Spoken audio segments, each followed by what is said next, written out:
বাঁধ সংস্কারের কাজের জেরে ঘর হারানোর আশঙ্কায় দিন কাটছে হাওড়া ব্রিজ সংলগ্ন এলাকার বাসিন্দাদের।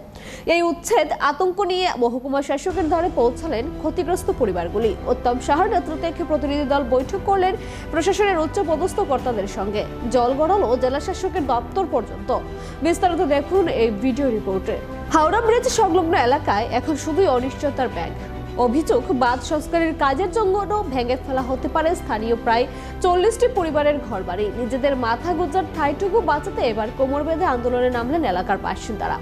উত্তম সাহার নেতৃত্বে 4 জনের একটি প্রতিনিধি দল মহকুমার শাসক মানিকলাল দাসের সঙ্গে দেখা করেন। বাসিন্দাদের দাবি, উন্নয়নের কাজ হোক, কিন্তু তাদের গৃহহীন করে নয়। দীর্ঘক্ষণ চলে আলোচনা।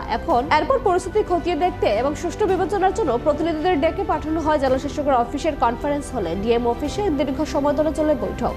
জেলা প্রশাসনের পক্ষ থেকে বাসিন্দাদের সমস্যার কথা গুরুত্ব দিয়ে শোনা হয়। বৈঠক শেষে বেরিয়ে এসে সংবাদ মাধ্যমের মুখোমুখি হন প্রতিনিধি দলের সদস্যরা। 2024 में जो बाढ़ आई थी, उसकी वजह से शहर को बहुत नुकसान पहुंचा और सरकार ने एक डिटेल प्रोजेक्ट रिपोर्ट इस पे बनाई और उसके हिसाब से कई जगहों पर बांध के रिपेयर और उनके रिफॉर्मेशन का काम चल रहा है। इस दौरान देखा गया कि कई सारे जो परिवार हैं जो बांध के उस साइड पे रहते हैं जहां सरकार को काम करना है, तो इसके लिए उन लोगों को वहाँ से शिफ्ट किया गया है।